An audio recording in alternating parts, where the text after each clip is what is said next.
y Recording in progress, todo ese tipo de voces automatizadas, ¿no es cierto? En fin, claro.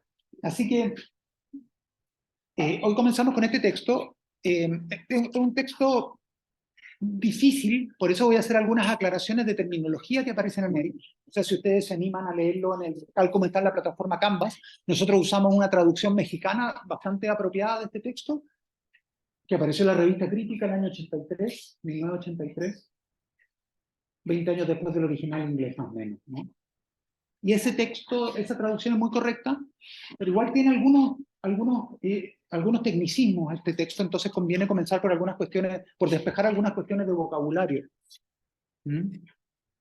Lo que va a hacer Putnam acá es entonces mostrar que el lenguaje mental no puede ser reducido al lenguaje conductual.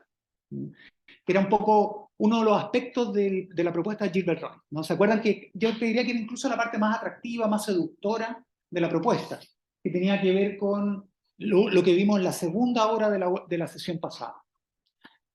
En la segunda hora de la sesión pasada analizamos algunos enunciados que versan sobre estados mentales. En particular analizamos el enunciado "Juan cree que va a llover", y vimos cómo el conductista procura entender ese enunciado en términos no de estados mentales internos de creencia, a los que cada uno podría acceder por introspección, sino que en realidad quien atribuye a otra persona una creencia formula hipótesis respecto de cómo se comportaría esa persona bajo ciertas condiciones ambientales, ¿no? Entonces decir que Gustavo cree que va a llover es realizar una inferencia a partir de, más bien conjeturar cierto racimo de conductas que le pertenecerían a Gustavo bajo ciertas situaciones contrafácticas, como se dice, es decir, bajo situaciones que no son actualmente el caso. Entonces yo imagino situaciones distintas de la actual, a eso se le llama una situación contrafáctica, una situación hipotética. Digo, en esa situación hipotética es probable que si Gustavo cree que va a llover, desarrolle tales y cuales comportamientos. Entonces, atribuirle a una persona una creencia es formular una hipótesis respecto de su comportamiento bajo ciertas condiciones. De manera que todo aquello en lo que consiste su creencia es el racimo de conductas que uno diría que la expresan, digamos, pero en los cuales esa creencia consiste. Y de esa manera, entonces, para acceder a la creencia que Gustavo tiene, yo no necesito pasar por su foro interno, sino simplemente por su conducta manifiesta. Entonces, eso significa que el lenguaje mental es traducible sin residuo, de manera exhaustiva, el lenguaje conductual. Y esa es la tesis que va a atacar Putnam, va a desarrollar al menos dos argumentos, y la verdad es que los argumentos son sencillos. El vocabulario a veces es rebuscado, y entonces por eso vamos a comenzar con alguna aclaración terminológica. Este párrafo inicial es bastante claro porque sitúa al conductista, que es el rival de Putnam, como una tercera vía entre el dualista cartesiano y el materialista cerebral, digamos, ¿no? El materialista piensa que coincide, digamos, el materialista coincide con un conductista en que el lenguaje mental, en definitiva, es un lenguaje observable, se verifica observacionalmente, no introspectivamente. Yo quiero saber yo quiero saber lo que significa un término mentalista. No tengo que mirar puertas adentro, sino que tengo que mirar puertas afuera. Pero para el conductista, el lenguaje mental significa conducta. Y para el materialista, fisicalista, cerebral, digamos, el lenguaje mental se verifica en estados del cerebro. Los dos son observables, digamos, pero uno con microscopio y otro a simple vista. Pero los dos son observables. Así que esta frase inicial nos introduce un poco, ¿no? En el conductismo analítico, que es el rival de Putnam en este paper, como una suerte de tercera vía entre dualismo y materialismo. Dice Putnam, el conductista lógico, o sea, personas como Gilbert Ryle, que leímos en la clase pasada, el conductista lógico coincide con el dualista en que lo que ocurre en nuestro cerebro no tiene conexión alguna con lo que queremos decir cuando decimos que alguien tiene un dolor. En eso podríamos decir, de las pocas cosas en las cuales Gilbert Ryle y Descartes están de acuerdo. Que para entender lo que significa me duele el dedo, me duele la cabeza, no es irrelevante examinar el estado cerebral de la persona que pronuncia esa frase. ¿Okay? Es interesante eso como proposición, ¿cierto? Si Gustavo dice me duele la cabeza, yo no tengo que ir a examinar su cabeza, digamos, para entender qué significa esa sentencia. ¿No es cierto? Y por eso, y en eso Rabi y Descartes coinciden, porque para Rabi tampoco entender esas palabras, esas frases de Gustavo tampoco significa observar su cerebro. Pero sí, esa frase gana su sentido mediante algo observable que es la conducta manifiesta de Gustavo. ¿Ok? Entonces, Rabi y Descartes coinciden en que lo que ocurre en el cerebro no desempeña ningún rol, ningún papel semántico, digamos, no le da sentido a la frase me duele la cabeza. Puede incluso el conductista hacer suyo todo el arsenal de argumentos dualistas contra la postura materialista cerebral. Pero al mismo tiempo, y esto es aquello que el conductista comparte ahora con el materialista cerebral, y aquello de lo cual, con lo cual se aleja de Descartes, ¿no? Al mismo tiempo, el conductista tipo Rabi puede ser tan poco sentimental o tan porfiado, según la palabra que parecería en inglés, tan porfiado como el materialista en negar que el discurso ordinario acerca de dolores, pensamientos y sensaciones conlleva alguna referencia a la mente entendida como sustancia cartesiana. O sea, Rabi coincide con un materialista cerebral en que para entender una frase mentalista no hay que mirar hacia adentro, sino que hay que mirar hacia afuera. Pero lo que el cerebralista, el materialista cerebral mira hacia el cerebro es un escáner, mientras que Gilbert Ryle se desentiende del cerebro y atiende a la conducta. ¿Okay? Bueno, en ese sentido, como decimos acá abajo, el conductista es tan externalista como el materialista, ¿no? Porque considera que el significado de las palabras mentales está en hechos observables y no en hechos internos, subjetivos, privados. ¿No? O sea, tanto el materialista cerebral como el conductista piensan que la semántica de los términos mentales es pública, observable, no es privada, introspectiva, pero el conductista difiere del materialista cerebral en que los hechos que vuelven verdaderos un enunciado mental no son hechos cerebrales, sino hechos conductuales. Ese es un poco el panorama del inicio del paper de Putnam. Pero ahora la cosa se pone un poquito más clara, porque Putnam, como todos los autores de filosofía analítica, toman la precaución que uno les agradece de especificar muy bien qué es lo que quieren refutar, digamos, qué es lo que van a tratar de destruir. Y lo que va a tratar de destruir Putnam son dos tesis conductistas, se entiende conductista en el sentido de Ryle, dos tesis conductistas analíticas. Claro, la forma en que están enunciadas estas tesis puede ser un poco técnica, pero la verdad es que las tesis mismas no son demasiado rebuscadas ni demasiado difíciles. La primera tesis, la tesis conductista número 1, es que hay implicaciones formales entre enunciados mentales y enunciados conductuales. ¿Qué es un enunciado mental? Por ejemplo, un enunciado mental es Eduardo cree que va a llover, ¿te parece? ¿Cómo estamos? Eduardo cree que va a llover. Ese es un enunciado mental. Y un enunciado conductual es, bueno, Eduardo lleva paraguas. Eduardo, si ustedes quieren algo más preciso, Eduardo Brandly camina provisto de un paraguas, plenamente desplegado. Entonces, esto es un enunciado conductual porque describe una conducta observable. Y este es un enunciado mental porque aparentemente parece describir un estado interno de creencia que, por así decir, ocurre en la mente de Eduardo. ¿Sí? Entonces, el conductista considera que entre estos dos tipos de enunciados hay lo que se denomina acá implicaciones formales. ¿Qué significa eso? Que básicamente, si yo quiero entender lo que es un enunciado mental, ¿es cierto? Tengo que remitirme a un enunciado conductual, digamos, ¿no? Y, claro, es decir, el significado de un término mental consiste en ese repertorio de conductas, ¿se acuerdan? Que están a la vista. No consiste en un estado privado del alma de Eduardo, sino en un conjunto de conductas actuales o posibles que yo le atribuyo bajo ciertas circunstancias. Entonces, la creencia que Eduardo tiene, las creencias meteorológicas de Eduardo, consisten en las conductas que Eduardo adopta bajo ciertas circunstancias meteorológicas. Si lloviera, Eduardo llevaría paraguas, ¿se acuerdan? Cerraría las ventanas del piso superior de su casa, guardaría la ropa que está colgada en el patio. Todo eso, en eso consiste su creencia de que va a llover. ¿Mm? En un conjunto de enunciados conductuales. Y, por así decir, hay una implicación formal en el sentido que uno puede definir la creencia en términos de conducta. O sea, hay una conexión definicional entre creencia y conducta. De alguna manera, la conducta explica la creencia y la conducta agota la creencia, entonces yo puedo aclarar lo que quiere decir creer, o lo que quiere decir dolor, que son términos medio misteriosos que apreciamos, bueno, transparentando la conducta, reduciendo ese lenguaje oscuro a un lenguaje claro, porque el lenguaje conductual es mucho más claro y más específico que el lenguaje mental. El lenguaje conductual es súper verificable, el lenguaje conductual, perdón, es súper verificable, el lenguaje mental es medio opaco, medio privado, etc., ¿no? Pero entonces, entre estos dos registros hay implicaciones formales. Quizás no son implicaciones analíticas, ya vamos a ver lo que es eso, del tipo toda persona casada es cónyuge, o el viernes sucede el jueves.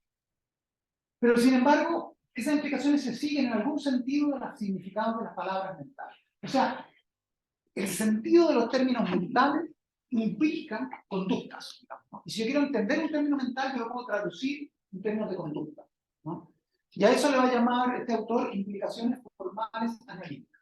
Bueno, esto es, como se dice, una jerga filosófica, técnica, un poco rebuscada, pero si entramos palabra por palabra se entiende, ¿no? Lo primero que hay que hacer es distinguir qué es una verdad analítica y qué es una verdad sintética. ¿Les parece? Una definición muy venerable en la filosofía. Retrocede a Kant, al menos a Kant. Fíjense los ejemplos que aparecen acá en el ¿sí? Toda persona casada es cónyuge. Si uno busca la definición de la palabra cónyuge en el diccionario de la Real Academia de la Lengua Española, cónyuge aparece definido como una persona que está vinculada a otra por medio del matrimonio.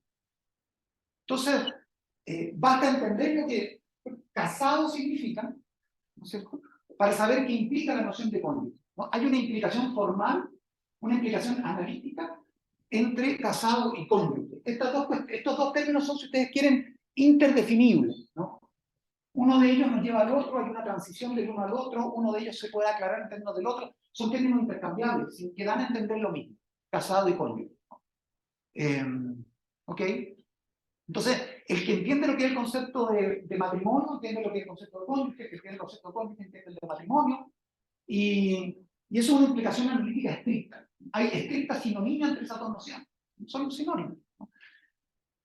Otro enunciado analítico, por ejemplo, el viernes sucede al jueves, o el viernes es el día de la semana que es media entre claro, entre el jueves y el sábado, ¿no? El viernes es el día de la semana que media entre el jueves y el sábado. ¿Se dan cuenta que para entender lo que significa ese concepto, más bien, para ver que esta frase es verdadera, basta entender el significado de los términos que la integran, ¿cierto? O sea, una frase analítica es aquella que no requiere verificación empírica. Una frase, claro, eso es una frase analítica. Una verdad analítica es aquella que para entender la verdad de esa frase, basta entender el significado de los términos que componen la frase. Es una verdad analítica. Entonces, nadie, por así decir, es muy bonito esto, hay un ejemplo muy simpático, ¿no? Hay gente, no es que tú hayas descubierto que el viernes suceda el jueves por experiencia, ¿no? No es que, por así decir, sea una verdad provisional, y puede que en 5 años más toque una semana en que después del jueves de repente caiga sábado, ¿no? Y no es que, por así decir, el hombre primitivo aprendió tras largas observaciones de, ¿no es cierto?, de lapsos de 24 horas sucesivos, que de todo día siguiente al jueves resultaba ser viernes, ¿no? Entonces formulamos la inferencia, bueno, la generalización aventurada de que el viernes va a suceder a todos los jueves, pero en una de esas es una verdad provisional. No, sino en realidad entender lo que significa viernes y entender lo que significa jueves, bueno, va a entender que el viernes sucede el jueves y, por así decir, para verificar la verdad de esa frase tú no necesitas hacer ninguna experiencia, sino que tienes que entender el significado de los términos que componen la frase. Por ejemplo, otra proposición, esto es una verdad, entonces estas dos son verdades analíticas y esta es una verdad sintética. Llueve.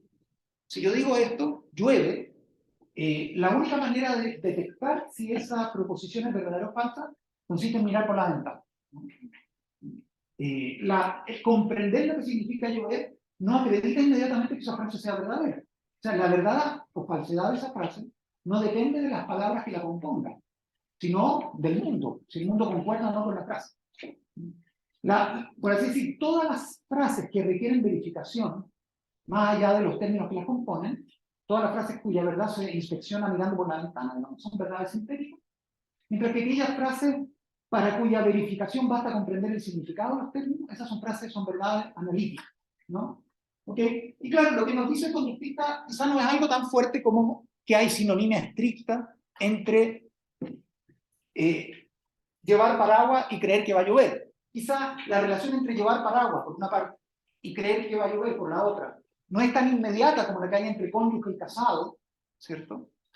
Pero hay al menos una explicación formal analítica porque en algún sentido ciertas frases conductuales se siguen inmediatamente de ciertas frases mentales. Ciertas palabras mentales, pero ciertas palabras conductuales se siguen, dependen de palabras mentales. Entonces hay como una implicación analítica entre lo mental y lo conductual. Entender la mente de una persona, entender su conducta. Tal como uno entiende lo que el jueves sigue al viernes, si uno entiende que lo que significa la palabra jueves, ¿no? Lo que significa la palabra viernes. Bueno, entender el cuerpo de creencias, por así decir, el mobiliario mental interno de Gustavo, no requiere telepatía, sino estar familiarizado con su conducta. Yo no accedo telepáticamente a la mente de los demás, sino decodificando su comportamiento. Eso es básicamente. Entonces, hay una implicación formal analítica entre los enunciados mentales y los enunciados conductuales.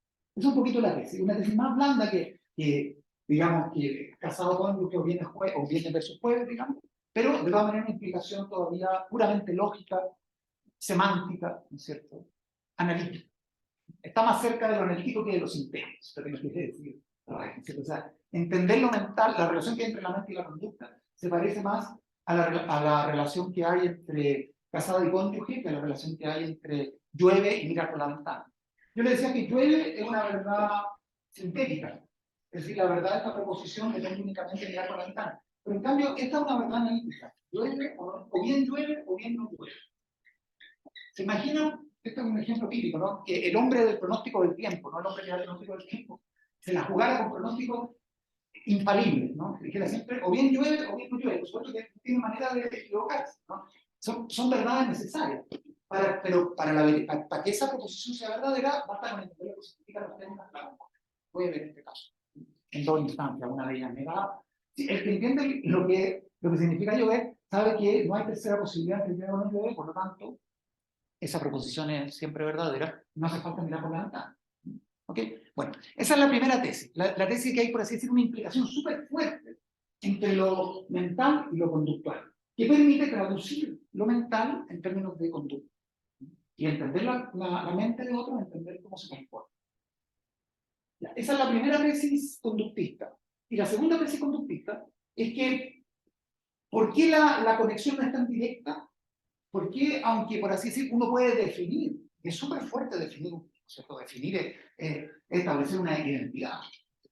La definición, si uno dice el hombre es un animal racional, lo que uno está diciendo es que esos dos términos son idénticos, tienen la misma extensión y el mismo sentido, la misma intención también. Bueno, es que todo lo que es un animal racional es humano, y todo lo que es humano es un animal racional, ¿no? O sea, es súper fuerte decir que hay implicaciones definicionales entre mente y conducta, ¿no?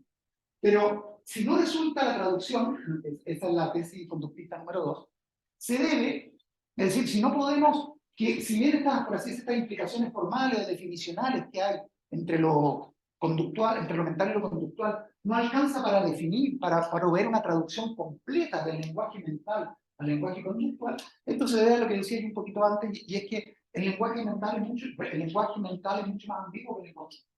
El lenguaje conductual es como mucho más preciso. Tú puedes describir, esta persona está escribiendo, esta persona está leyendo, esta persona está caminando. Como que no hay margen de ambigüedad.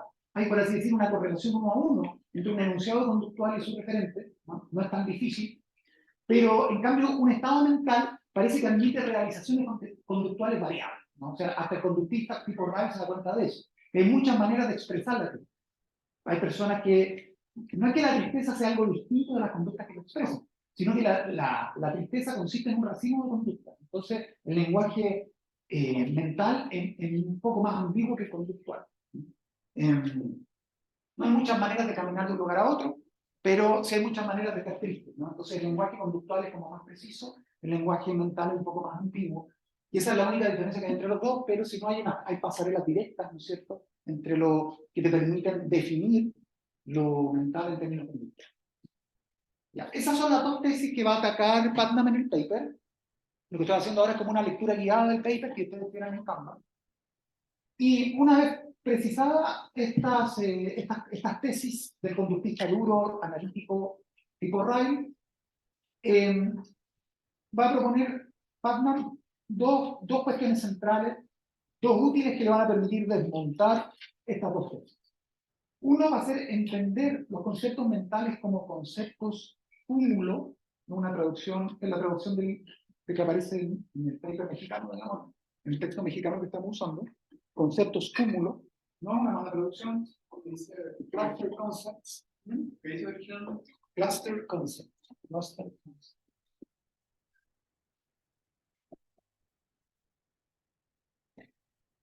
Claro. No, como cluster, como constelación, digamos. Claro, como constelación, conceptos que tienen múltiples, bueno, vamos a ver qué significa eso, ¿no? Que tienen múltiples ingredientes de definición. Uno va a hacer eso, de tratar los conceptos mentales como conceptos puros, y otro va a hacer un contraejemplo súper simpático, imaginar un mundo posible en el cual hay una categoría de personas que no expresan dolor, ¿cierto? Y vamos a ver si uno le puede atribuir dolor a personas que no lo expresan conductualmente. Ese es un poquito el problema. Y la idea entonces es que este paper va a proveer un contraejemplo, ¿no? ¿Qué significa un contraejemplo? Que si tú estás diciendo, aquí hay como una relación bilateral para el conductista, ¿no? Entre la creencia y la conducta. De manera que si una persona tiene una creencia meteorológica, esa creencia consiste en un racimo de conductas actuales o hipotéticas, ¿no? Y si esa persona desarrolla un racimo de conductas actuales o hipotéticas, bueno, esas conductas expresan su creencia, ¿no? De manera que hay una correlación uno a uno entre creencia y conducta. Si tú logras mostrar que puede haber creencias y conductas, o conductas y creencias, quiere decir que conducta y creencia no son lo mismo, que no se pueden traducir mutuamente, que no hay implicaciones analíticas formales entre creencia y conducta. Esa va a ser la estrategia, la repito, es muy breve. En el fondo, es un poco el contraejemplo que debo gustar a la que se pasa. Si tú logras mostrar que, pese a tu creencia meteorológica de que va a llover, tú sales desnudo, digamos, al campus, ¿no es cierto?, a la consternación de tus compañeros y profesores, que precipita como eso. Hay una clase de hinchas, ¿no es cierto?, de manifestantes que irrumpen en las manifestaciones deportivas y corren desnudos a campo traviesa y los policías los atrapan. Existe esa manera de manifestar algunos de los años 70. ¿Sí?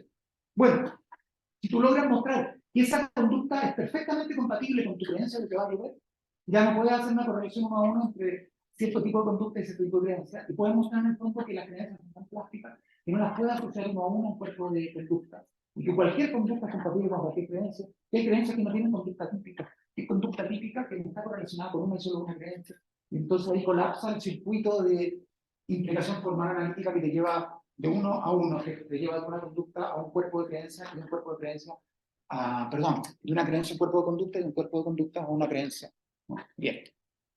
Ya. ¿Qué significa entonces? Veamos entonces lo primero, ¿no? Esta idea de que los conceptos mentales son conceptos cósmicos, ¿no? Conceptos como de constelaciones, conceptos cúmulos. Como que tienen, vamos, ¿qué quiere decir con esto?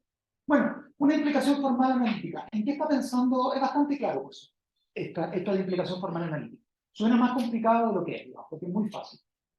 Vamos a entender acá por una implicación formal analítica un tipo de conexión formal entre P y Q, tal que, ¿cierto?, si se da P, se da Q, y si se da Q, se da P, ¿no es cierto? Es lo típico. O sea, ustedes se dan cuenta por qué interesa esto, porque en el fondo, si mi creencia meteorológica consiste en mi conducta, ¿no es cierto?, entonces, se da mi creencia, entonces se da mi conducta, y si se da mi conducta, se da también mi creencia, ¿cierto? O sea, si mi creencia de que va a llover consiste en una constelación de 8 o 9 conductas típicas, bueno, cada vez que se da la creencia, se da la conducta, y cada vez que se da la conducta, se da la creencia.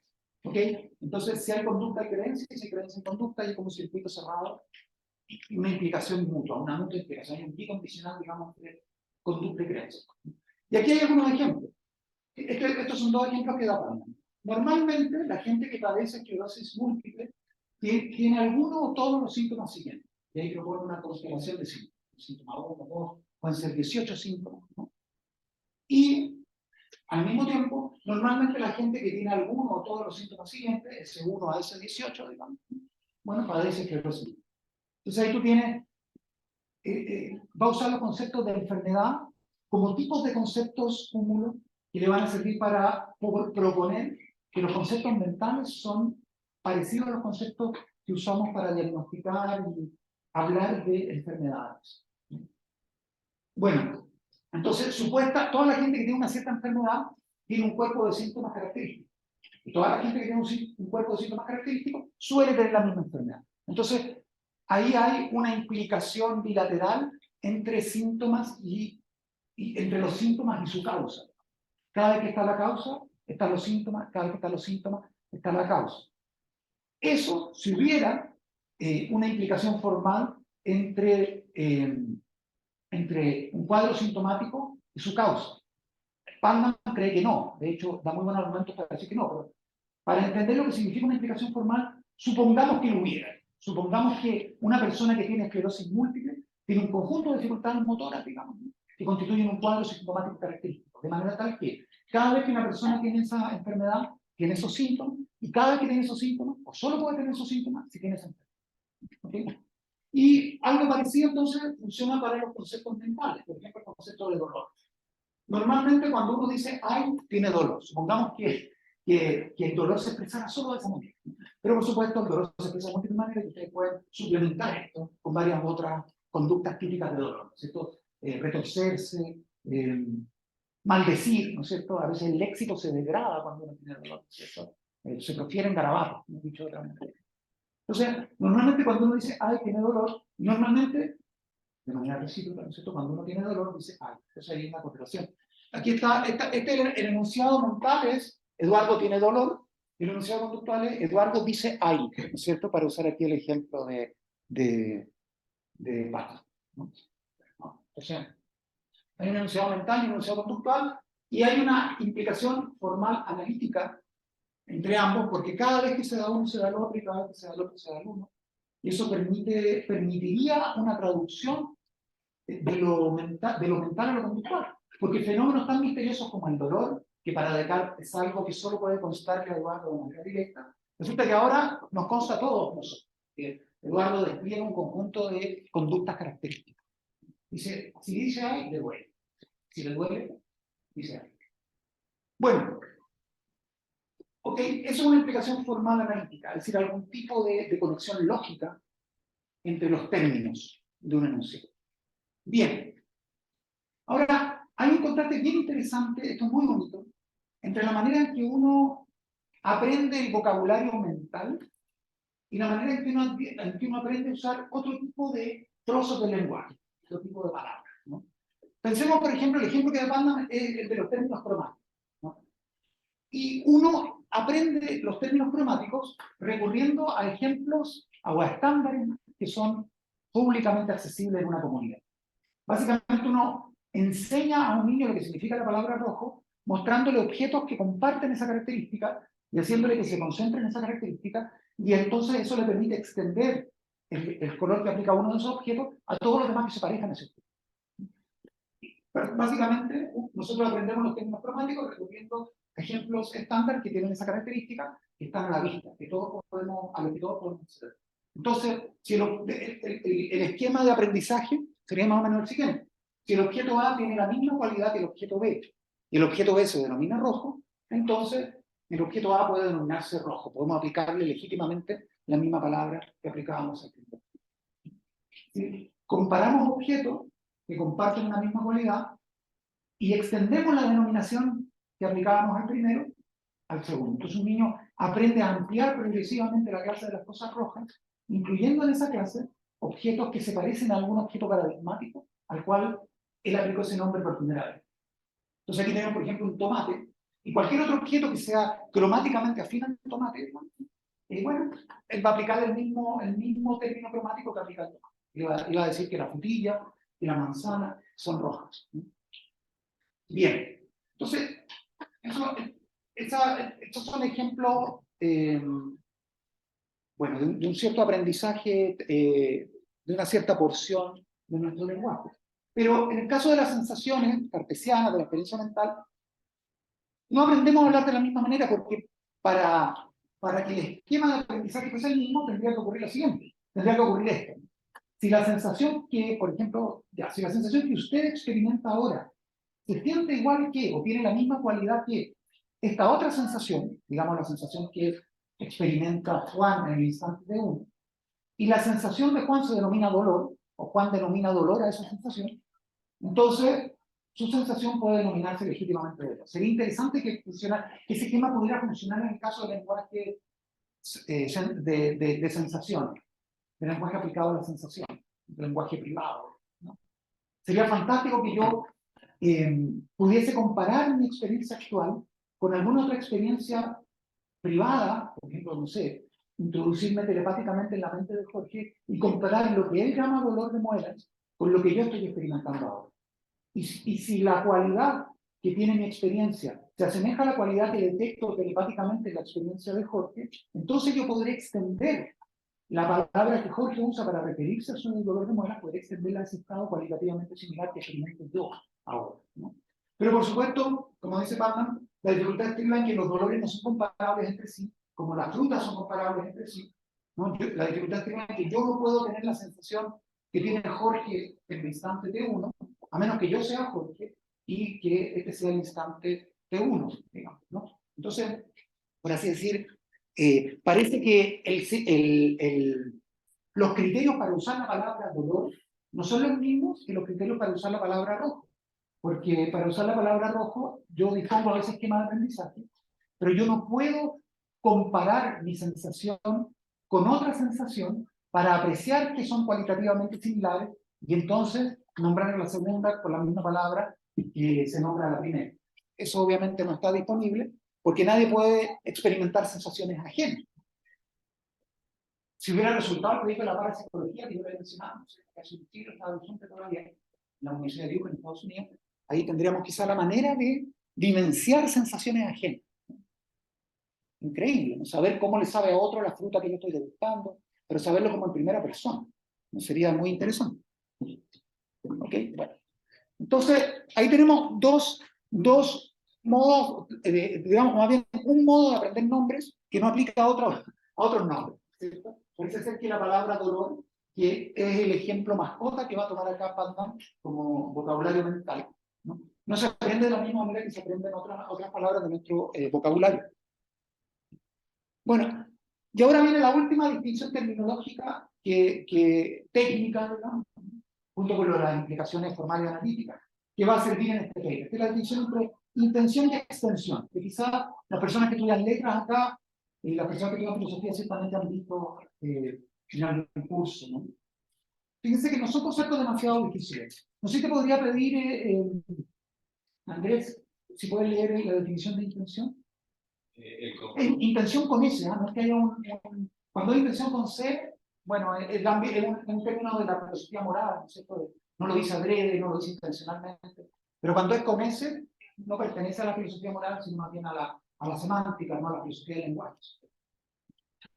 La intención con S es el conjunto de atributos o características que pertenecen a todas las cosas y solo a aquellas cosas a las cuales un término correctamente se aplica. Regulan la aplicación de un término proveyendo criterios para su aplicación. Eso. Entonces, claro, ahí está la noción de intención. ¿Cierto? Son como el conjunto de atributos o características que han de pertenecer a todas las cosas a las cuales uno puede aplicar ese nombre. Solo a ello. Pero yo no puedo llamar jirafa a cualquier cosa. Pero por así decir, la aplicación de esa palabra, que nos escribe entre comillas, la aplicación de esta palabra, jirafa, está regulada por un conjunto de propiedades que integran ese concepto y que lo integrarían incluso si no hubiera ninguna jirafa en el mundo. En principio, uno puede decir que una jirafa es cualquier animal que tenga estas características, F, G, Z, Y, y varias más. Y uno puede capturar exhaustivamente el conjunto de características que cualquier cosa a la cual le aplique responsablemente el término jirafa debe poseer para que ese término se le aplique. Entonces, la palabra jirafa se aplica a todas las cosas que tienen esas características y solamente a aquellas cosas que las tengan. Y entonces se puede decir que esas características son la intención del término jirafa. Si regulan proporciones de criterio que regulan la aplicación del término. Que permiten saber cuándo el término aplica y cuándo no. Eso es típico de los diálogos tempranos de Platón, ¿no es cierto? Cuando Platón, Sócrates le preguntaba a los interlocutores, bueno, ¿qué significa piedad? Bueno, piedad será esto otro. Entonces, lo que buscaba Sócrates era un conjunto de criterios o de características de la piedad que nos permitieran saber si esta conducta es piadosa o es impía, cada de este lado de la división o del otro. Entonces, bueno, no sé, el típico caso que aparece por ahí en el otro, ¿no? Las culturas que incineran los cadáveres de sus antepasados, ¿es una conducta piadosa o no? Hay otras culturas que se comen a sus antepasados, bueno, ¿es piadoso o es impío? Bueno, para saber si esa conducta califican como piadosa o impía, yo necesito conocer primero la intención del término piedad, o sea, el conjunto de características que pertenecen a todas las cosas piadosas, y solo a ellas. Y eso me permite saber de antemano, ante cualquier conducta, si esa conducta merece la palabra, la denominación piadosa, o más bien impía. Aquí tenemos entonces, Klaus, si te puedo molestar con la intención de la palabra hombre. Yo. Sí. Intención de la palabra hombre. Sus notas definicionales, animal más emocional. Es un conjunto finito de notas. Si una de ellas falta, el término no aplica. Ya. Esto es bien importante, ¿por qué? Porque cuando un concepto no es un concepto cúmulo, un cluster concept, la intención de ese concepto comporta un conjunto finito de notas y comporta el hecho de que si una de esas notas se cae el concepto. Pongámosle que una de las notas de la jirafa fuera su cuello longilíneo que le permite, ¿no sé, este comportamiento herbívoro peculiar que alcanza el follaje retirado, ¿no es cierto?, elevado en la parte, ¿no? Entonces, cualquier ejemplar que sea candidato a jirafa, pero que tenga un cuello corto, ¿no?, bueno, no califica. Entonces, claro, normalmente la intención del concepto comporta un número finito de notas. Supongamos que la definición de hombre fuese animal racional, son dos características, son muy breves, y además si una se cae, digamos, el término no aplica. Entonces hay un conjunto finito de notas, y si una de ellas falta, el término no aplica. Ha habido tentativas de refinar la intención de la palabra hombre. Por ejemplo, para que nadie se quede fuera de la familia humana, hay quienes han propuesto entender que lo que define al hombre es un cierto código genético. Y de esa manera nadie se queda fuera, cualquiera sean sus capacidades o incapacidades mentales. Entonces, si alguien está en coma, o si alguien nace con una severa deficiencia en su racionalidad, eso no lo excluye de la especie.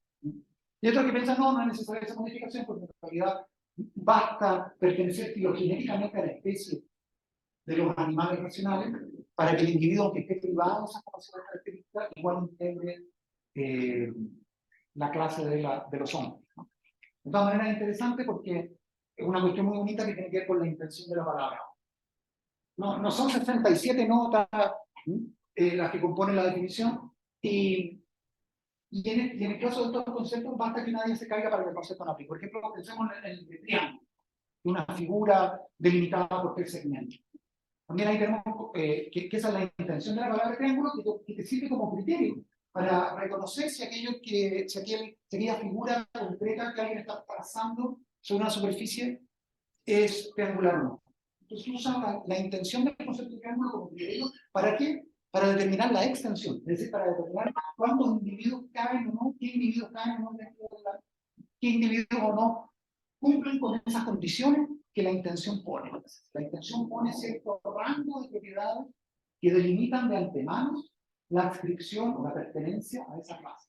Y ahí viene entonces la extensión de la palabra hombre, se la puedo leer yo, ¿no es cierto? La extensión de la palabra hombre como opuesta a la intención es el conjunto de individuos que de hecho satisfacen los criterios definidos por la intención del concepto, ¿no? Entonces aquí tienes, por ejemplo, Sócrates, Cleopatra, Napoleón, Don Gabriel Boric, todos ellos están en la extensión de la palabra hombre, porque todos ellos, ¿por qué todos ellos son hombres? Bueno, desde el punto de vista lógico lo son porque cada uno de ellos satisface los requisitos de admisión en esa clase. Claro, uno puede mirar la intención de un concepto como los requisitos de admisión de un club muy selectivo. Claro, un club muy selectivo. Y entonces, claro, no cualquiera es hombre, sino que para calificar como miembro profesional hay que tener ciertas características. Y el que cumple con esos requisitos de admisión recibe su su membership, ¿no es cierto? Y una carta que lo acredita como miembro del específico. Todos tenemos que nuestra billetera, ¿no es cierto? Carguemos esa credencial. Así que eso es básicamente. Y ahora este esquema se puede aplicar al problema del dolor, como dirían los ciegos. O sea, a la cuestión de la palabra, de la semántica de la palabra dolor. Entonces podríamos estar, Víctor, con la intención de la palabra dolor. La intención de la palabra dolor. Este criterio se calcula en la aplicación pública porque ese término de hecho una para que se la intención de la palabra dolor es una cierta cualidad que en todo caso debe estar equivocada. Eso que está entre comillas ahí lo dice Pablo. Entonces, si aplicamos este esquema que vale para todos los conceptos, al concepto de un concepto mental, el concepto del dolor, que es el ejemplo que Pablo va a tomar de emoción mental durante todo este texto. Bueno, la intención de la palabra dolor contendrá aquellos criterios que nos permiten saber si determinada conducta o determinado evento, acontecimiento en el mundo pertenece o no a esa clase. Y aquí ocurre algo bien interesante, porque los criterios que regulan el significado de la palabra dolor, los criterios que regulan la aplicación competente de ese término, que nos permiten saber cuándo la palabra aplica, bueno, esos criterios son públicos, ¿no? Todas las palabras, digamos, llevan consigo una cierta intención, llevan consigo criterios de aplicación. Y todos reconocemos competencia e incompetencia en la aplicación de los términos. Es decir, si yo digo que fulano de tal está feliz, pero su conducta ostensible muestra un gran abatimiento, su lenguaje corporal, como dice, eso pasa mucho en las transmisiones deportivas, ¿no? Cuando un equipo está mal o cuando un deportivo está mal, el lenguaje corporal, muchas veces dicen los locutores, en muchas transmisiones, están siempre atentos al lenguaje corporal, ¿no? Entonces, si yo aplico un estado mental eufórico a un individuo que tiene, digamos, un lenguaje corporal muy abatido, quiere decir que no capto muy bien cuáles son los criterios que regulan la aplicación de la palabra eufórico. Digo, por ejemplo, no sé, ¿qué deportista es muy temperamental? ¿Cómo se llama un deportista muy temperamental? Gary Medel, por ejemplo. Gary Medel es un deportista temperamental. Si yo digo Gary Medel es exultante en el campo de batalla, yo lo veo abatido, se toca todo el tiempo delante del brazo, muy dolido, se le caen las lágrimas, yo está exultante. Lo más probable es que uno diga, como se le ocurre, este periodista no tiene un buen léxico, no domina bien los umbrales de aplicación de la palabra exultante. Debe creer que exultante significa otra cosa. Pero no, porque cree que de la prensa se da cuenta que efectivamente muchas veces hay confusiones de ese tipo. Entonces, ¿qué tiene que ver con qué? Con la aplicación poco competente de los criterios que permiten discriminar si aquello a lo que me refiero cae dentro o fuera del concepto. Entonces la palabra dolor es un trocito público. Todos hablamos de dolor. Aquí todos conocen esa palabra, todos la usan en competencia. Y la palabra dolor es una intención. Es el conjunto de criterios que regulan su aplicación competente en el lenguaje. Ahora, si el único criterio del que yo dispusiera para aplicar la palabra dolor fuese lo que yo siento, en mi propio caso, bueno, eso sería un error al juicio de Palma, ¿cierto? Porque pasa algo bien interesante con la palabra dolor. Pareciera ser que la intención de la palabra es pública, o sea, sus criterios de aplicación son públicos. Dolor es un fonema que podemos intercambiar, que todos pronunciamos. Incluso podemos reconocer cuando alguien lo aplica mal. La secuencia del fonema dolor, uno puede reconocer e identificar su aplicación incorrecta. Si le atribuyo dolor a alguien que está riendo eufóricamente, eso quiere decir que no conozco bien cómo aplica la ley. ¿Okay? Entonces, claro, dolor es un trozo público de dominio público, ¿no? Una cadena fonética de dominio público, que tiene sus propios criterios de aplicación. Pero su referente, digamos, aquello a lo que se refiere en cada caso, es algo que cada uno se experimenta de manera más o menos libre. Entonces parece haber algo interesante acá, y es que pareciera ser que la intención de la palabra es pública, sus criterios de aplicación y sus criterios de fonema público, pero la extensión de esa palabra es una cosa privada, parece ser privada, ¿no es cierto? Entonces, bueno, no hay que confundir los criterios que me permiten aplicar esa palabra con la experiencia a la cual esa palabra se refiere. Esto que estoy diciendo es hipotético, pero lo podemos convertir. En ese argumento, ¿cuánto enseñar a Wittgenstein? A mí me parece que no, que sí, que se está distanciando un poco de la manera que tiene Wittgenstein de entrar en el lenguaje del estado mental. Porque probablemente intentó Putnam con muchos de sus contemporáneos que Wittgenstein tenía una semántica tendencialmente conflictiva. ¿Se acuerdan cuando la semana pasada vimos que Wittgenstein entendía lo que significa esperar a alguien para el té en términos de una diseminación de conducta observada? Entonces, poner la tetera, mirar por la ventana. Entonces, yo creo que ese texto está mal leído, ¿no? pero muchas veces se ha interpretado en clave deeper right. Como dice, ¿qué significa Eduardo espera a alguien? Bueno, significa que bajo ciertas condiciones, Eduardo está dispuesto a comportarse en ese momento. Entonces, pareciera que Wittgenstein tuviera una semántica conductiva. En cambio, Putnam, yo creo que se distancia de eso porque él considera que, por una parte, están los criterios públicos para aplicar la palabra dolor, y por otra está esa experiencia íntima de cada uno, a la que cada uno se refiere con ese término que parece bastante privado. Un caso un poco raro. Pero el término de Wittgenstein es más bien, porque con lenguaje, ¿no? Claro, el uso de tetera es un uso conceptual. Sí, yo también creo que es mucho más refinada la semántica que aplica Wittgenstein a los estados mentales, no es puramente conductista. Hay algo más que eso, incluso si tú recuerdas a Anscombe no niega los estados mentales. Claro. Solo más bien dice, hace un punto que es compatible con el que estamos acá, y es que una cosa es, por así decir, la semántica de los lenguajes, del lenguaje mental, y otra es que, claro, y otra es que no hay estados mentales privados, ¿cierto? Intransferibles, opacos, que nunca quedan capturados por esas palabras que somos públicos, ¿no? Por ejemplo, quizás tú podrías leer eso que dice Putnam ahí, que es bien bonito porque incluye como una caja negra. Entonces, la palabra criterios públicos de aplicación del término. Nada más, esa es la intención de la palabra. Son los criterios públicos de aplicación del término que hacen que uno reconozca que el término dolor está mal aplicado si yo se lo aplico a una persona que está, no sé, que sigue la conducta humana. Hasta ahí llega la intención de la palabra. Pero, entonces la intención la define así, Pablo. Aquella sensación, cualquiera que sea, que normalmente se manifiesta diciendo hay o reproduciéndose o de muchas otras maneras, y que a menudo no se manifiesta de manera alguna. Ya, ahí está. Entonces, así define Putnam la intención de la palabra dolor. Como ustedes se dan cuenta, esta intención incluye un conjunto de manifestaciones conductuales que normalmente nos sirven de criterio para identificar si las personas que nos rodean tienen o no tienen dolor. O sea, uno atribuye dolor usando como indicio la conducta de las personas. Ya. Pero uno no identifica el dolor con la conducta, sino que más bien uno piensa que el dolor es la causa de esa conducta y no es idéntico.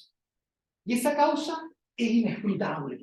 Esa causa íntima que genera el racismo de conductas típicas, que necesitan de criterios para atribuir el dolor a los demás.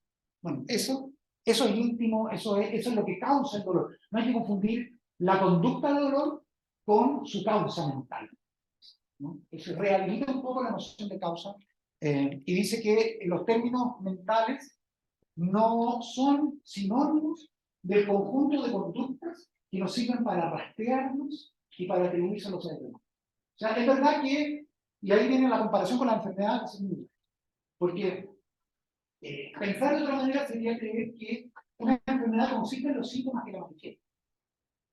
Y la verdad es que no es así, ¿no? O sea, al principio, cuando una enfermedad se manifiesta en un conjunto sintomático, sin que todavía conozcamos su causa, solemos pensar que la enfermedad y sus síntomas son sinónimos. Que la enfermedad se agota en sus síntomas, y los síntomas expresan la enfermedad, y la enfermedad consiste en los síntomas. Pero una vez que pero en rigor, cuando la investigación médica prosigue, nos damos cuenta que una cosa son los síntomas de la enfermedad y otra cosa es la causa de la enfermedad. Y los síntomas no son idénticos a la enfermedad. Pero tú puedes tener la enfermedad sin tener los síntomas, en el caso de la enfermedad es asintomática, y tú puedes tener los síntomas sin tener la enfermedad. No vamos a ver. Entonces es bien interesante, porque lo que sostiene aquí Putnam es que, por una parte, los conductistas tienen razón en que para atribuir estados mentales a los demás necesitamos atender a su conducta.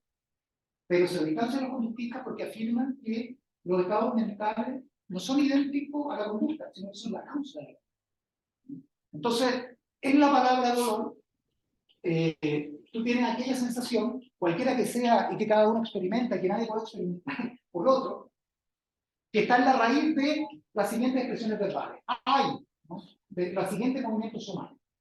Se retuerce el dolor. adopta la posición fetal en el suelo. Dramático. O muchas otras maneras no especificadas, porque hay mil y una maneras de expresar dolor que uno no puede incluir en un conjunto finito de notas. Por eso es tan difícil hacer esta reducción del lenguaje mental al lenguaje conductual, porque la cantidad de maneras en las cuales se expresa una misma emoción es muy distinta. Hay personas eufóricas que se reciben una buena noticia son la habilidad.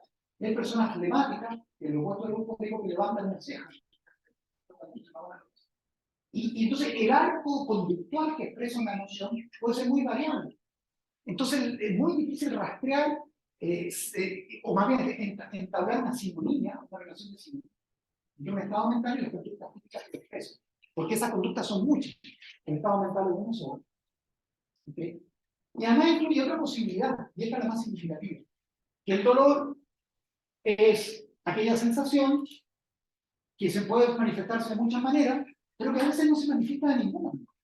Y muchos dolores que permanecen silenciosos. ¿No? Es algo mencionado hace un par de sesiones, los dolores psíquicos, los dolores mentales, el sufrimiento mental. A veces no tienen modo característico de conducta hasta que la persona, no sé, decide, bueno, vida, eso, su vida. Entonces, por eso muchas veces el suicidio es sorprendente porque es impensado, ¿no es cierto? Es completamente, no se puede rastrear conductualmente. ¿No? Así que hay muchos estados mentales que no se expresan directamente en la conducta. Bueno.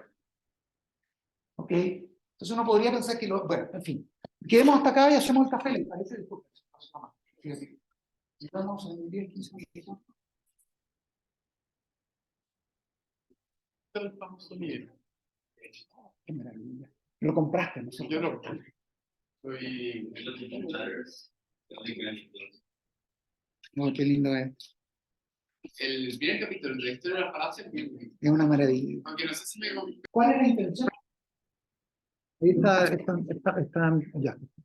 ¿Cuál es la intención de la palabra dolor? Entonces dice, me inclino a decir que la palabra dolor está controlada. ¿Qué significa que está controlada? ¿No es cierto? Que bueno, su aplicación está gobernada por todo un cúmulo de criterios, todos los cuales pueden considerarse sintéticos. ¿Qué significa esto? En el fondo, lo que va a tratar de mostrarnos, todavía no nos ha mostrado nada, pero lo que va a tratar de mostrarnos Putnam es que entre la creencia meteorológica de Eduardo Grande, digamos, ¿no?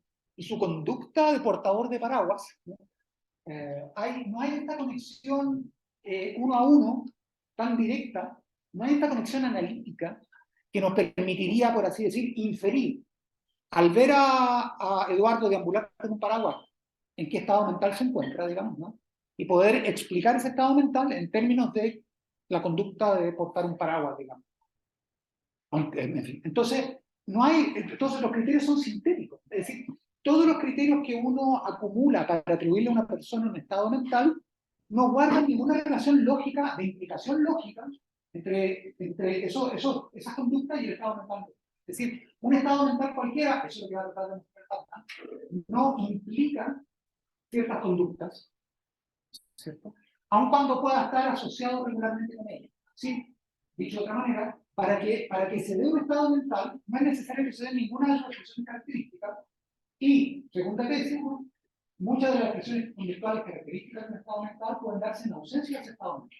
Entonces, esas dos tesis va a defender Putnam acá, ¿no? Que por una parte un estado mental puede estar presente en una persona sin que ninguna de las características conceptuales, perdón, ninguna de las conductas en las cuales ese estado mental presuntamente consiste se encuentren presentes, ¿no? Es decir, un estado mental puede estar presente sin que estén presentes las conductas en las cuales ese estado presuntamente consiste, según Ray. Y por otra parte, la otra cara de esa misma moneda es que las conductas típicas en las que se supone que consiste esa creencia pueden estar presentes y la creencia no. Básicamente lo que decía Gustavo la semana pasada, ¿no? Que no puede creer que va a llover, sin embargo, correr desnudo por la planicie, como todos hemos hecho en algún momento de locura o de festejo intenso, ¿no es cierto? Hay varios de ustedes que me han confesado, por lo menos, a través del mail, conducta de ese tenor, pero no la voy a publicar, no se preocupen. Entonces, conceptos cúmulo, conceptos constelados, ¿no? Conceptos de cúmulo, pasa lo siguiente aquí, que los criterios de aplicación ¿perdón? Lo primero es que los criterios de aplicación del concepto configuran una lista abierta. Es decir, ¿Se acuerdan que para saber lo que es una jirafa hay un conjunto de propiedades zoológicas, ¿no? Finito? Entonces, si se dan esas propiedades, este individuo es una jirafa. Necesitan de criterio para decidir qué individuos caen o no en la extensión del concepto jirafa. Bueno, con el caso de los conceptos mentales, los criterios de aplicación del concepto configuran una lista abierta, es decir, no una lista finita, sino en realidad hay un amplio, muy amplio abanico de conductas que te pueden servir de criterio para atribuir a una persona un estado mental. El abanico de conducta en el cual pueden estar basadas tus atribuciones mentales puede ser indefinidamente amplio, a diferencia de animal racional, digamos, ¿no? O de los criterios zoológicos que gobiernan la aplicación del término jirafa. En segundo lugar, y esto es muy interesante, algunos o varios de esos componentes que sirven de criterio para saber si tal persona está o no está en un estado mental, algunos de esos componentes de la intención del concepto pueden faltar sin que eso vuelva inaplicable el concepto, ¿no? ¿Ustedes se acuerdan lo que pasaba con triángulo? Que si tú remueves alguna de las notas que figuran en la intención de ese concepto, por ejemplo, figura geométrica trilateral, si remueves alguna de esas características, ya no hay un triángulo. Pero acá tú puedes remover alguna de las manifestaciones conductuales características del dolor, sin embargo, todavía atribuirle dolor a esa persona, o esa persona puede encontrarse en un estado de dolor aunque no tenga ninguna manifestación conductual específica, como dice acá Batman en la última línea. A veces el dolor no se manifiesta de manera alguna. Entonces, bueno, ¿qué ganamos al entender el dolor? ¿Qué se propone Batman ganar al entender los conceptos mentales como dolor a la manera de un concepto cúmulo? Bueno, las ganancias, las ventajas que se derivan de esto pueden entenderse al comparar estos conceptos con otro tipo de concepto cúmulo, ¿no? Veamos qué es un concepto cúmulo y vamos a partir de los nombres de enfermedades. Aquí también tenemos dos cosas que podrían estar en una relación bilateral, ¿no? ¿Se acuerdan que antes teníamos acá el episodio mental y el episodio conductual? Bueno, acá podríamos tener del lado de lo mental, no sé, una enfermedad, la causa de una enfermedad, digamos un virus, y del lado de lo visible, de lo conductual, un conjunto de síntomas. Bueno, eso es lo primero que tenemos. ¿Qué es lo que usamos normalmente como criterio para atribuir a una persona una enfermedad? Bueno, una constelación o cúmulo de síntomas, ¿no? Entonces, en un estado inicial, cuando todavía no se reconoce una enfermedad o no se gobierna bien su causa, normalmente se la identifica mediante una serie de criterios. ¿Y cuáles son los criterios que me permiten saber si una persona tiene o no una cierta enfermedad? Bueno, un conjunto típico de síntomas, o lo que se llama a veces un cuadro clínico, un conjunto de síntomas característicos, ¿no? Y esos síntomas me permiten saber cuándo una persona padece o no esa enfermedad. ¿Sí? Lo mismo que ocurre con la intención de un concepto, ¿cierto? La intención de una enfermedad, de alguna manera, son el conjunto de criterios configurados por síntomas que me permiten saber que esa persona padece la enfermedad o bien no la padece si no presenta ninguno de los síntomas constelados acá. Una constelación de síntomas donde puede haber mucho es muy difícil, ¿no? Pero claro, una cosa son, por así decir, los criterios que me permiten atribuir una enfermedad a una persona, y otra es la causa de esa enfermedad o aquello en lo cual la enfermedad consiste. Lo que va a afirmar acá Palma es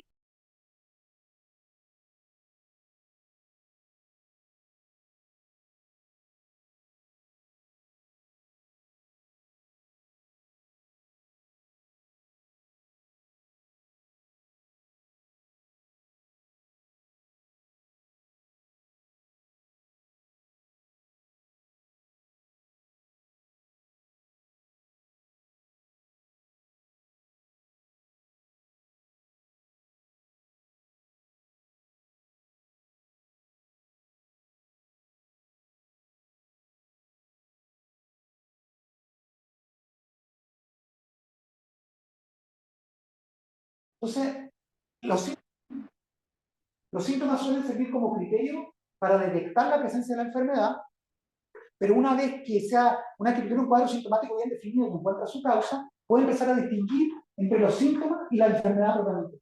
Y la propuesta de Panda es que dolor es un concepto claustro, un concepto cluster, digamos, un concepto de cúmulo, en este mismo sentido, en que donde está el virus acá, digamos, y los síntomas alrededor, tú puedes poner acá una D de dolor, digamos, ¿no? y considerar que el dolor no es, como creía Ryder, un conjunto de conductas características, y que por lo tanto atribuirle un dolor a Gustavo no es formular proposiciones en situaciones contrafácticas cuyo sujeto sea Gustavo.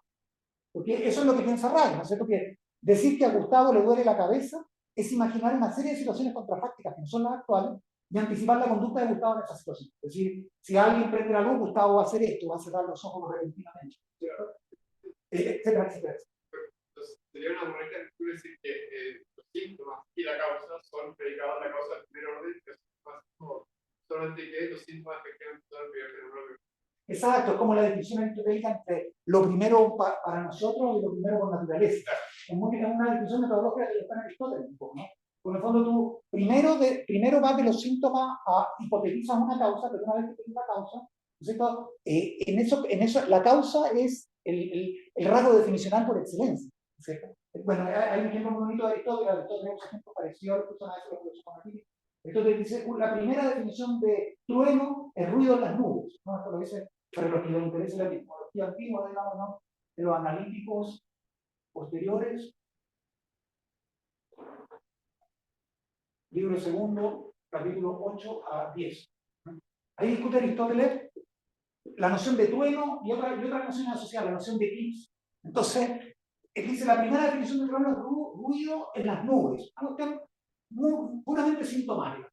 Ruido en las nubes. Pero después dice que la auténtica definición de trueno es ruido en las nubes causada por, y la causa que da la extinción del fuego en las nubes. Una cosa.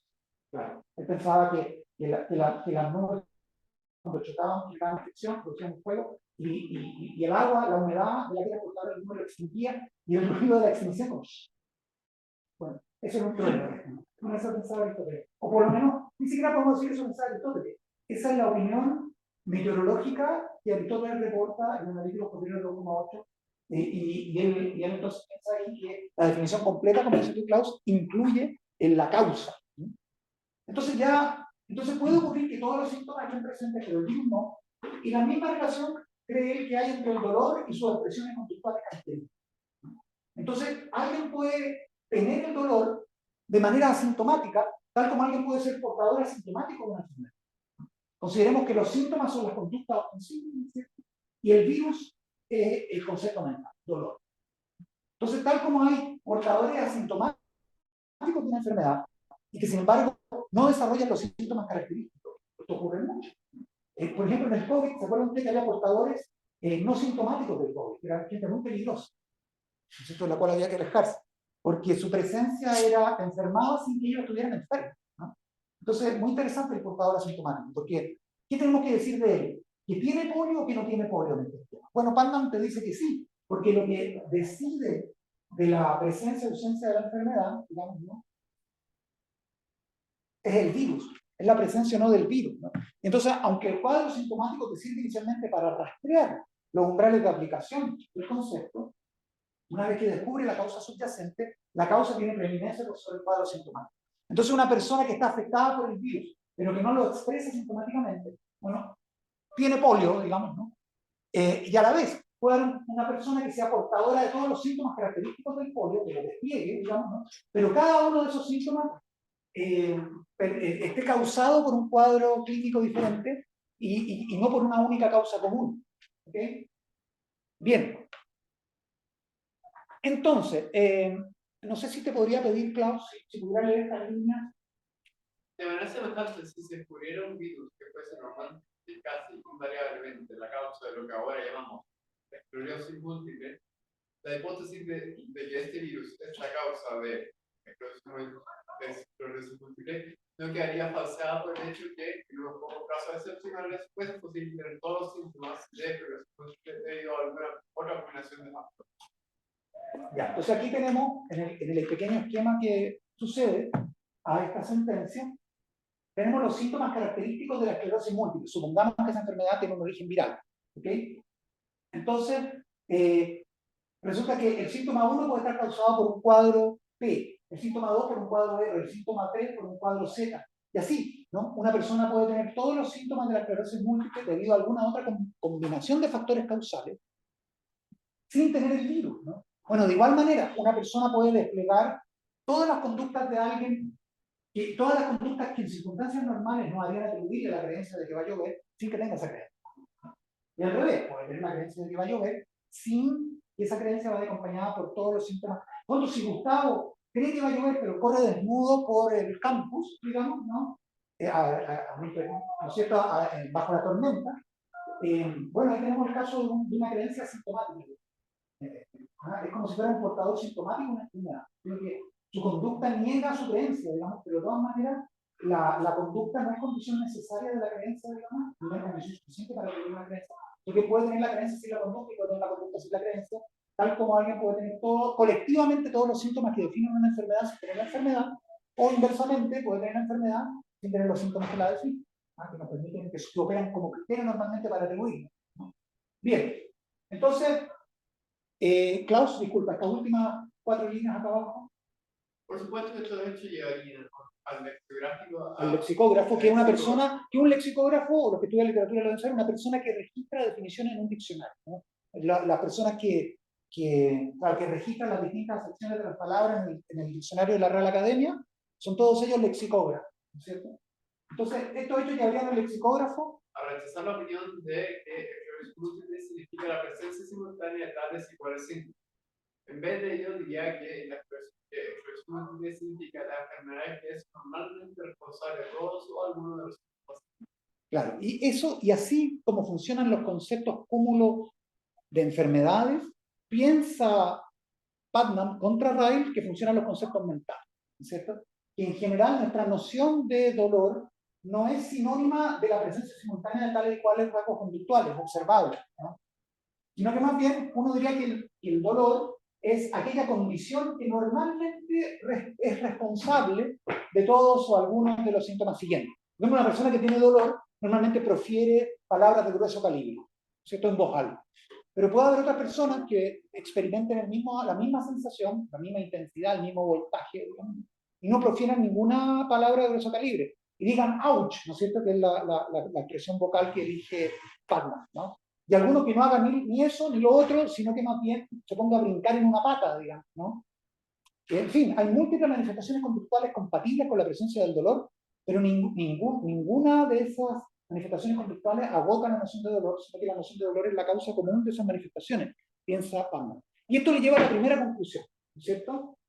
Que es la siguiente. Incluso si hubiera lo que al principio de esta sesión vimos que Putnam denominaba implicaciones formales analíticas entre las enfermedades y sus síntomas, cosa que como hemos visto Putnam niega, porque Putnam piensa que tú no puedes reducir las enfermedades a sus síntomas, ¿cierto? Y que puedes tener una enfermedad sin tener los síntomas, o puedes tener el mismo cuadro colectivo de síntomas sin tener la enfermedad.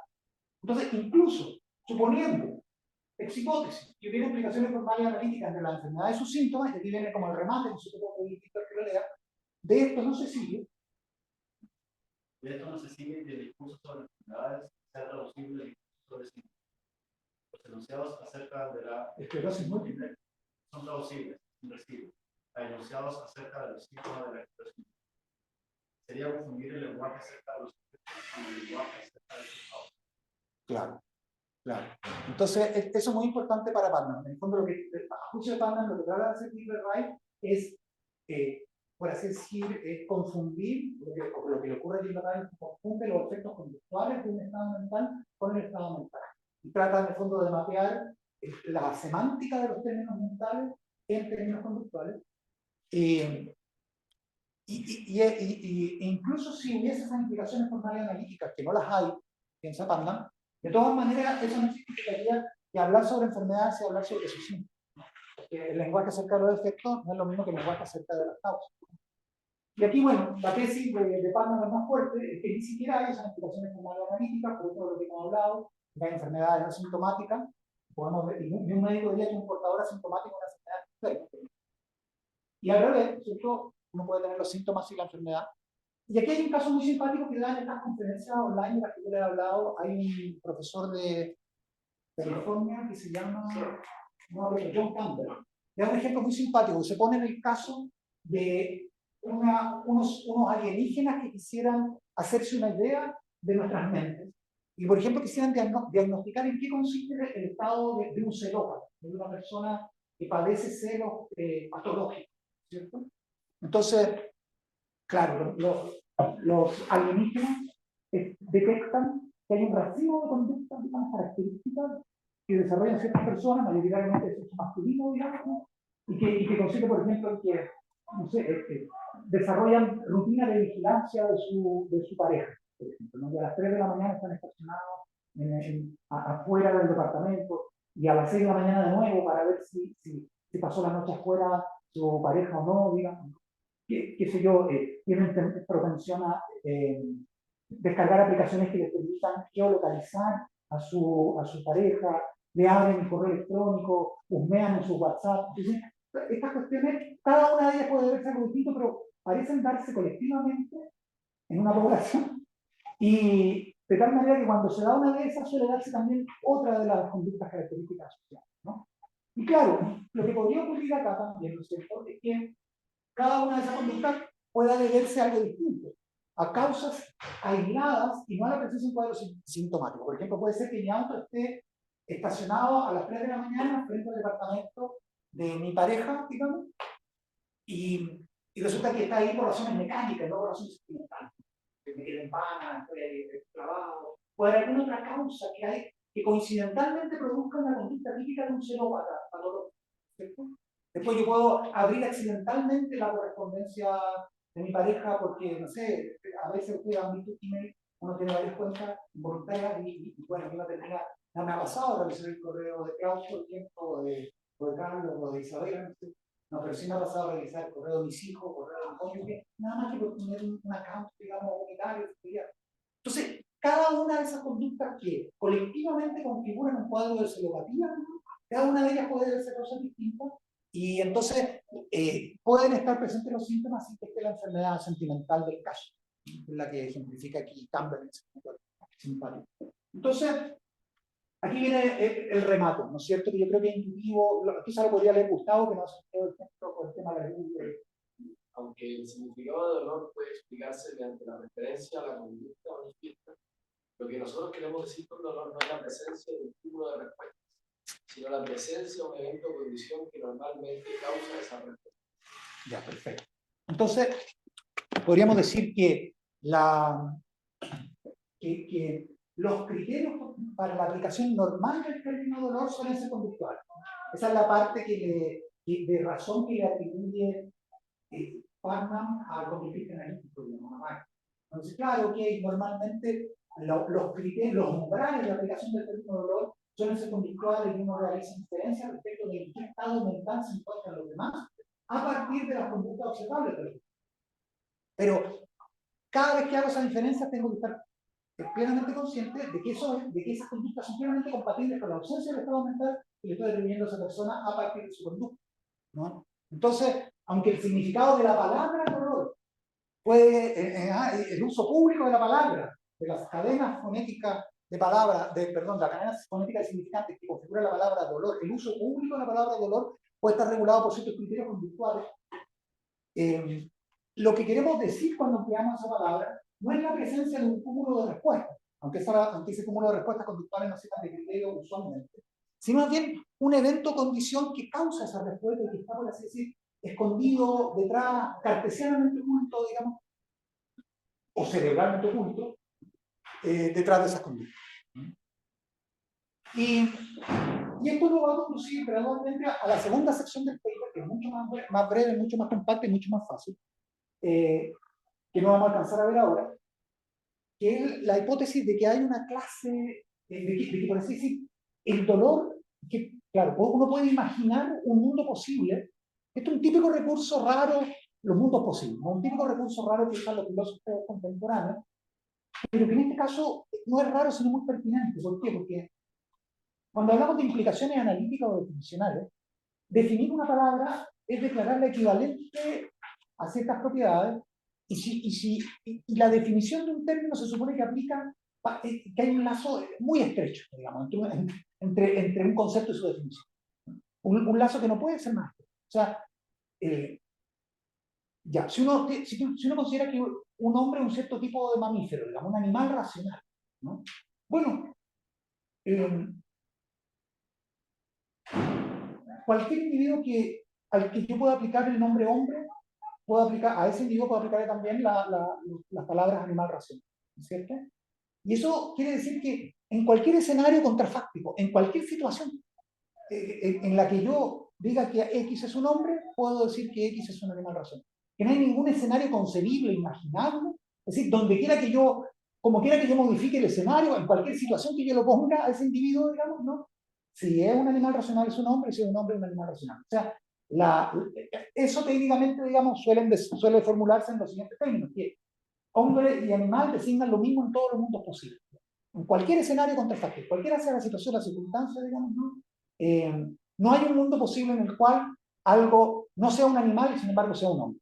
O sea, es definicional respecto de hombre y ser un animal, significa que hay una relación particularmente fuerte entre ser un hombre y ser un animal, una especie de relación conceptualmente irrompible, ¿no? ¿Ok? Entonces, ese tipo de relación es el que un conductista analítico dice que hay entre la mente y la conducta. Una relación tan fuerte como la que hay entre ser hombre y ser un animal, o ser hombre y ser racional.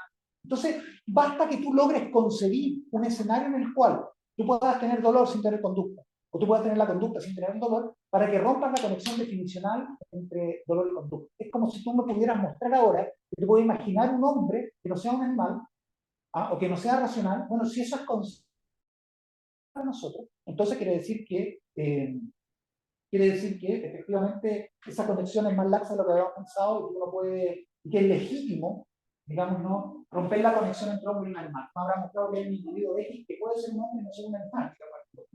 ¿Ok? Que hay algún escenario en el cual tú podrías continuar siendo tú mismo sin ser un animal.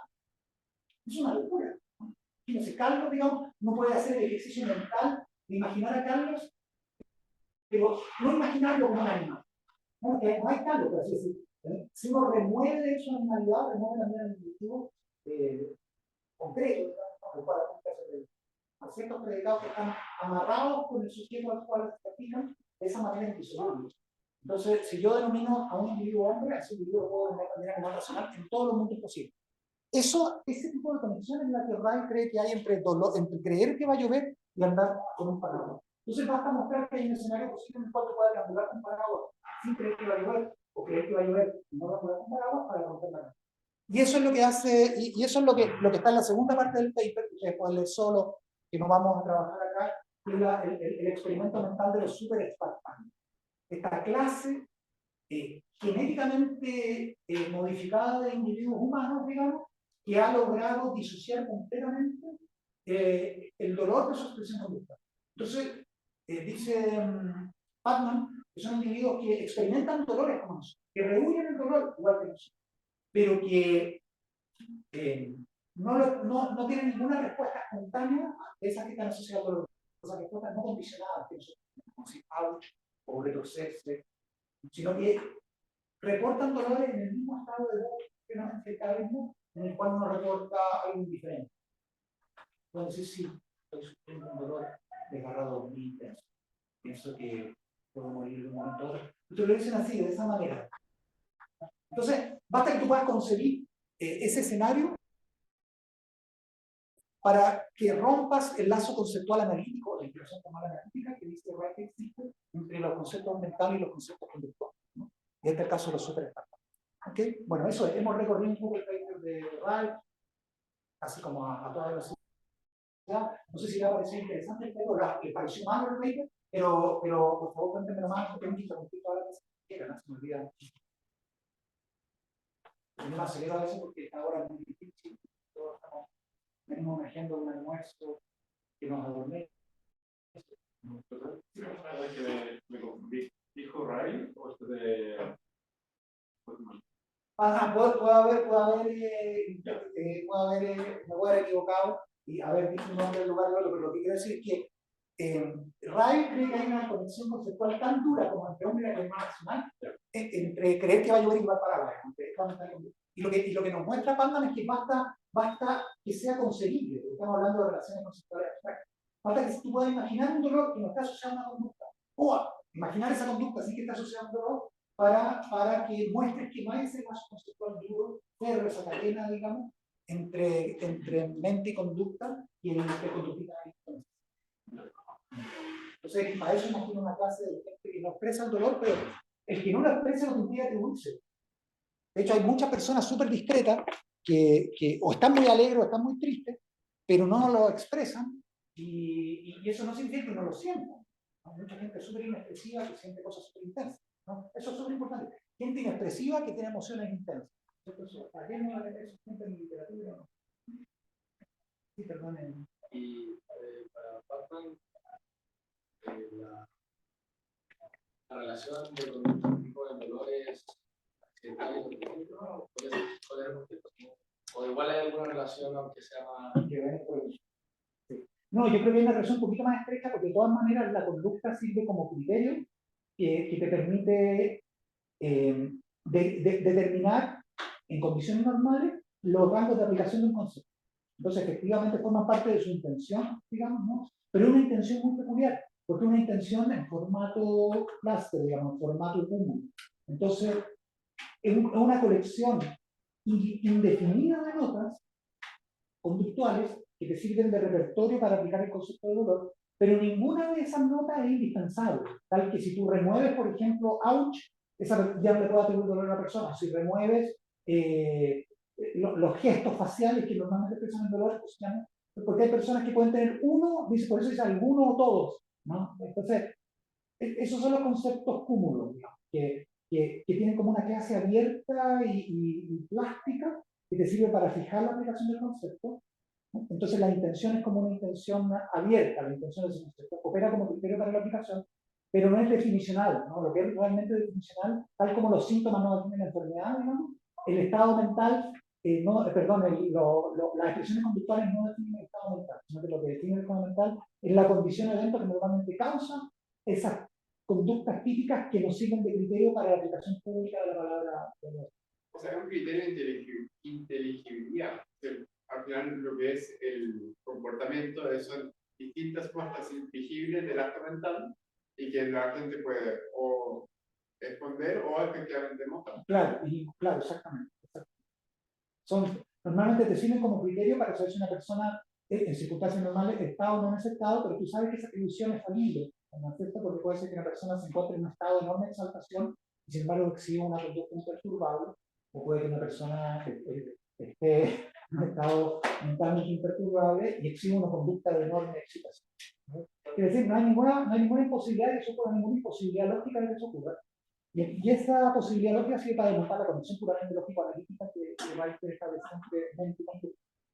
Entonces, si dos enfermedades diferentes causan el mismo síntoma, que solo complica la cosa, pero no significa nada de su definición. Claro, porque puede ocurrir que una misma enfermedad tenga varias causas. Panman considera ese caso. Dice, bueno, puede ser que la poliomielitis tenga una constelación de virus asociados también, ¿cierto? Y él piensa que eso no hace una diferencia importante respecto al modelo principal. Eso, muchachos. Bueno, muchas gracias por la paciencia y nos vemos la próxima semana. Voy a subir esto y el paper ya está online. La prueba también.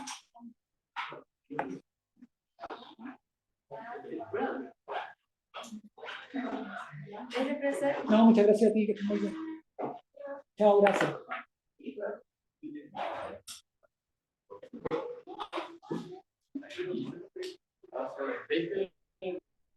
No está en casa, pero lo que